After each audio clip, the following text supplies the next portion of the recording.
said, now, mobility of factors of production. Remember we said, I said land is immobile. Land is not movable. But land has what we call occupational mobility. And what is occupational mobility? It means we can use land for a number of different purposes. Do you get what I'm saying there? Land, natural, because it is fixed in nature, it is not movable. The only thing you could do with land is occupational mobility. That means you can use land for anything. You can build on land. The building could be turned to a school. The school could be turned to a hotel. The hotel could be turned to a park, or whatever you want to do. That is what we call occupational mobility. Do you get the point here? So look at what they wrote. They wrote, most land is occupational mobile.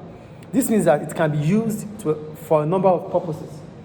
Land which is currently being used for farming may be used instead to build houses. So it could be a farm and now turn it to become a house or building or estate. That is what we call occupational mobility of land. I think it's clear. So land in its traditional sense is geographical immobile. Geographically, it is not mobile. That means you cannot move land from one place to another. That's why we said land is fixed in nature. I think that is clear. Clear, right? Now we go to the mobility of labor. What is labor mobility? Labor mobility means workers, the ability to change from one job or to swap from one job to another. So I was a banker, now a teacher. Some 13 years ago, I was a banker in Nigeria, but now I'm a teacher. This is what we call labor mobility. Do you understand? All right. So they said some workers may find it difficult to move from one area to another. So when you talk about labor mobility, workers can move from one place to another. Yeah, but some workers might not be able to move. Why is it difficult for them to move? It might be difficult for them to move because they cannot adapt to the style or to the method of occupation over there. So I might not be able to move to a country because in that country they don't have the kind of job I can do. Do you get the point here? So let's see what they said here. They said geographical immobility, and some may find it difficult to switch from one type of job to another. Occupational immobility. So my inability to be able to move from being a teacher to a doctor or to be a banker is what we call occupational immobility. But my ability to move from one job to another, like I just said, is occupational mobility. I think that is clear. Yes. So, what are the reasons why there is always geographical immobility? And what is geographical immobility?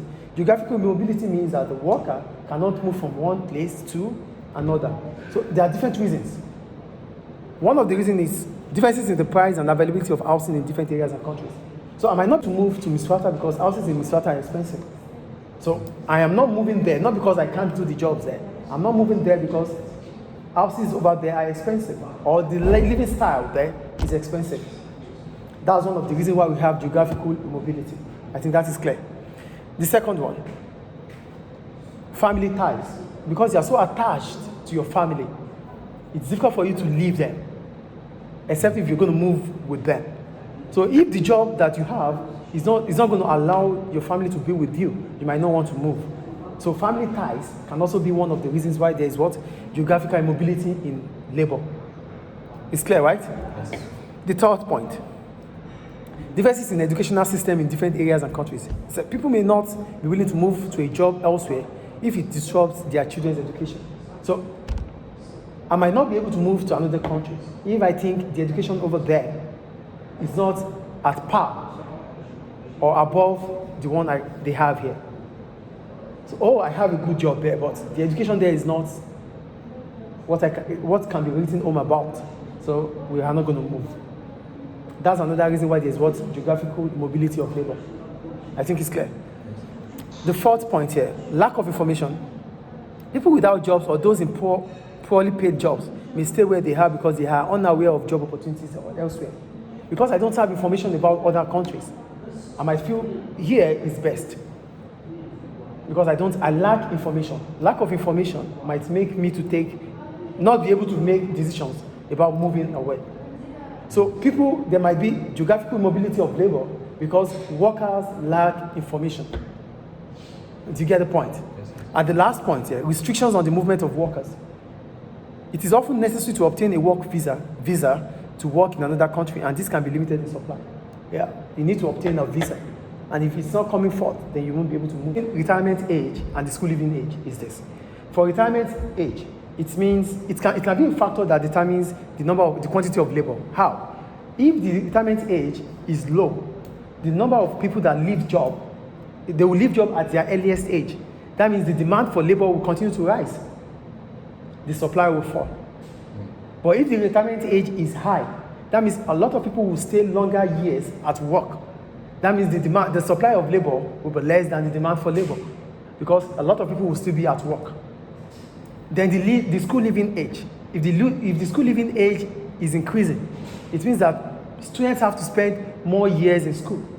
That means the supply of labor will be less than the demand for labor. It means that a lot of students have to spend more years in school before they start working. So what happens to the quantity of labor? The quantity of labor would fall because a lot of people are still stuck in the school. Do you get the difference here? School leaving is not the same as retirement age. Retirement age is about the number of workers available now. How long can they be at service?